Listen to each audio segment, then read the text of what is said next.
السلام علیکم.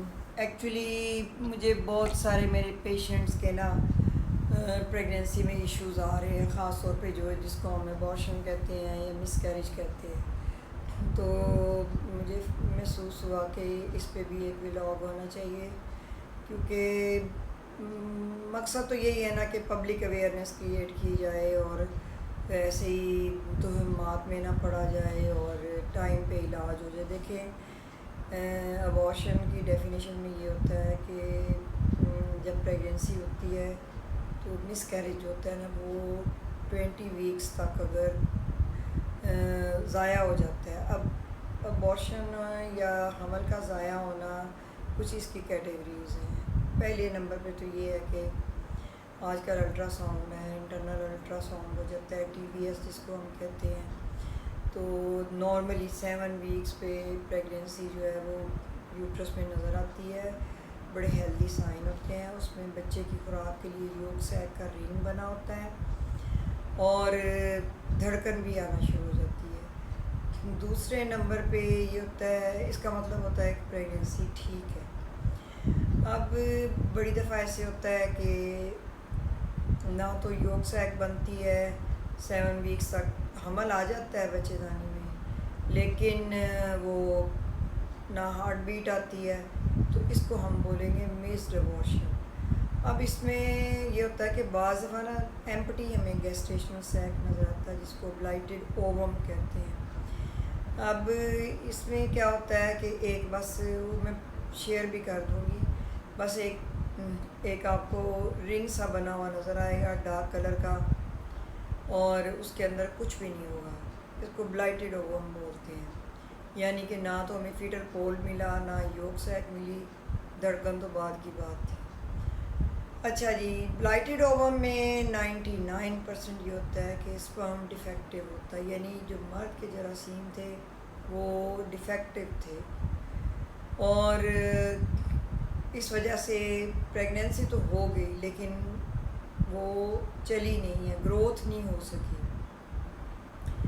اس کے لیے پھر سیمن انالیسس کرانے چاہیے اور اس میں دیکھنا چاہیے کتنے % اب نارمل ہے. میل کا دیکھیں جی، ہیلدی لائف سٹائل ہے، کھانا پینا ہے، سارا دن بیٹھے رہنا، اس سے بہت پور کوالٹی ہو جاتی ہے اسپرمس کی. لائف سٹائل پہ بہت ڈیپینڈ کرتا ہے.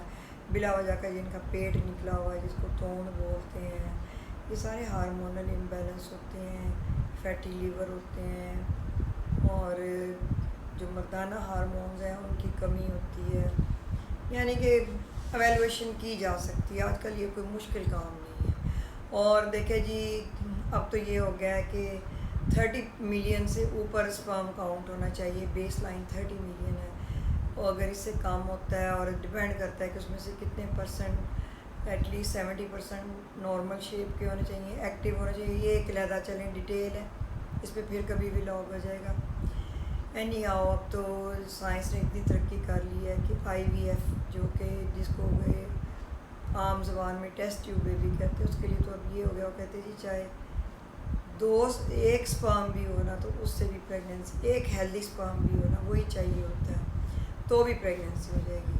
لیکن آپ دیکھ لیں یہ ایک مہنگا کام ہے، منیمم 12 لاکھ روپے چاہیے. اچھا خیر، جب اس طرح بلائٹڈ اووم ہے، پھر دوسرے نمبر پہ یہ ہوتا ہے کہ حمل اپنے ٹائم پہ بچے دانی میں آ گیا، اس میں یوگ سیک بھی بنی، فیٹل پول بھی بنا، اور دھڑکن بھی آ گئی، سب کچھ ٹھیک تھا. لیکن اچانک کچھ دنوں کے بعد وہ پیشنٹ جب دوبارہ آتی ہے، وہ کمپلین کرتی ہے کہ دھبا لگا ہے، یا اس کو نوزیا وامٹنگ جو تھی نا وہ کم ہو رہی ہے. تو ہمیں فکر ہو جاتی ہے، کیونکہ پہلے 5 مہینے میں ہیلدی پریگنینسی کے لیے بہت اچھی چیز ہے کہ مریض ہمیں کہے کہ اس کا کھانے کا جو ہے نا وہ کچھ اور چیزوں کو دل کر رہا ہے، یعنی اس کی ہیبٹس چینج ہو رہی ہیں، ایٹنگ ہیبٹس. اور دوسرے نمبر بھی یہ کہ متلی سی رہتی ہے. اب آج کل کے زمانے میں تو بہت اچھی میڈیسن سیف آ گئی ہیں جن سے آپ مریض کی وامٹنگ بھی روک سکتے ہیں، متلی بھی روک سکتے ہیں، اور ہیڈ بھی ہائی کیا جا سکتا ہے، یعنی ڈبل پلو رکھا جائے. فرائی چیزیں اوائڈ کی جائیں، تھوڑا تھوڑا کر کے کھاتے رہے، تو کم ہوتا ہے. اپنے آپ کو مصروف رکھے کیونکہ یہ ایک بلیسنگ ہے, یہ کوئی النیس نہیں ہے جس پہ یہ آپ سارا دن لیٹ کے ہائے ہائے کریں اور پریگنینسی آپ کو تانگ کرے. اچھا, اب دوسرے نمبر پہ کیا ہوتا ہے کہ جی سب کچھ ٹھیک تھا, ہارٹ بھی تھا, فیٹر بول بھی آ گیا تھا, یوگ سیک بھی بن گئی تھی. اچانک کیا ہوا کہ دھبا لگنا شروع ہو گیا ہے.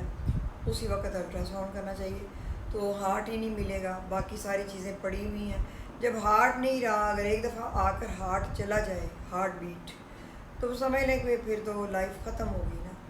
تو یہ مسڈ ابارشن جو ہوتا ہے اس میں پھر بہت ریزنز, اس میں مٹرنل فیکٹرز دیکھنے پڑیں گے. سب سے پہلے نمبر پہ تو انفیکشن ہے, دوسرے نمبر پہ ہائی گریڈ فیور ہے, اور تیسرے نمبر پہ یہ بھی ہو سکتا ہے کہ بچے دانی میں کوئی ایسی پرابلم آ رہی ہے جو کہ پہلے نہیں پتہ تھی. جیسے فرض کریں ایک بچے دانی کی جو دو دیواریں ہوتی ہیں اس میں ایک پوسٹیریئر وال ہوتی ہے جو پچھلی وال ہوتی ہے, اگر ادھر کوئی رسولی یا فائبرائڈ موجود ہے تو اس سے بھی کئی دفعہ یہ دیکھنے میں آیا کہ اچھی والی گروتھ ہو رہی تھی اور رک گئی. اب جو میل فیکٹرز ہیں نا زیادہ تر دیکھنے میں آ رہا ہے وہ ٹریٹیبل بھی ہیں, اور اس میں کوئی شرمانا نہیں چاہیے. سیمن انالیسز اسی لیے کہتے ہیں کہ پریگنینسی سے پہلے اسکریننگ ٹیسٹ کروائے. پیشنٹ اپنے سارے ہیپاٹائٹس بی اور سی کلیئر ہونا چاہیے, خون کی کمی نہیں ہونی چاہیے, جگر پہ کوئی کسی قسم کا S G P T normal ہونا چاہیے, کوئی تھائرائڈ کا, جس کو یہ تھائرائڈ ہوتا ہے, اس پہ کوئی ایشو نہیں ہونا چاہیے, تو پریگنینسی لینی چاہیے. ورنہ پہلے اور فیملی ہسٹری میں اگر شوگر کا ہے تو وہ بھی احتیاطاً مانیٹر کرنی چاہیے کہ کتنا رسپانس آ رہا ہے. ہسبینڈ کا علاج کرنا ایک لحاظ سے مشکل بھی ہے اور آسان بھی ہے, کیونکہ میل کی کونسلنگ کون کرے گا. ہماری گائناکالوجسٹ تو ہم نہیں کرتے, لیکن ہم اب کوشش شروع کر دی ہے کہ سمجھاتے ہیں کہ یہ اس طرح علاج ہو سکتا ہے. کچھ میڈیسن بھی ہیں, لائف سٹائل بھی چینج کیا جا سکتا ہے. تو دیکھیں میل کو اپنی ایک اچھی لائف گزارنی چاہیے, انفیکشن سے بچنا چاہیے. سیکچولی ٹرانسمیٹڈ جو ڈیزیزز ہوتی ہیں یہ بہت بڑی کاز ہے, جس میں اسپرمس کو تو خراب ہونا ہی ہوتا ہے, بیوی میں بھی انفیکشن ٹرانسمٹ کر دیتے ہیں. اس لیے اپنی شادی سے پہلے بھی آپ احتیاط کریں اور اچھی کمپنی میں رہیں, اور شادی کے بعد تو سوال ہی نہیں پیدا ہوتا. اپنی بیوی تاکہ محدود رہیں, اور اگر کوئی جنسی امراض ہو جاتے ہیں تو یہ سارے قابل علاج ہیں. اب تو ایڈز کا بھی علاج ہو جاتا ہے. تو ہسبینڈ کے بھی اسکریننگ ٹیسٹ ہونی چاہیے. اگر اس کو کوئی سیکچولی ٹرانسمیٹڈ ڈیزیز ہے تو وہ پہلے اس کی ٹریٹمنٹ ہونی چاہیے, نہ کہ وہ بیوی کو بھی انفیکشن کر دے. اور پھر اس طرح مس کیریج کی ایک بہت بڑی ریزن, اگر کنجینیٹل انوملیز نہیں ہیں, جیسے کہ کروموزومل پرابلمز ہوتی ہیں, کزن میریجز ہوتی ہیں, اس میں کیریئر ہوتے ہیں, وہ جیسے تھیلیسیمیا ہے, یہ کزن میریجز کی وجہ سے ہوتا ہے, اور بھی کئی ایشوز ہیں. تو اگر یہ فیکٹرز نہیں ہیں تو ابارشن کی بہت بڑی ریزن جو ہے نا وہ انفیکشن ہے, ہائی گریڈ فیور ہے, جیسے ملیریا ہو جاتا ہے.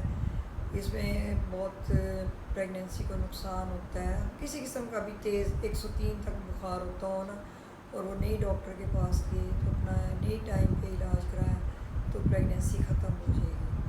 اب صرف میں نے یہ ریزنز بتائی ہیں, پھر نیکسٹ کسی میں بتاؤں گی کہ اگر اس طرح مسڈ ابارشن ہوتا ہے تو اس کی ٹریٹمنٹ کیا ہے. ظاہر ہے کچھ میں اگر ارلی ویکس میں ہو گئی ہے تو میڈیسن کے تھرو ایکسپیل ہو جائے گا, ورنہ بے ہوش کر کے تو صفائی کی جاتی ہے. الٹرا ساؤنڈ کے ذریعے دیکھا جاتا ہے کہ کوئی پیس اندر نہ رہ جائے.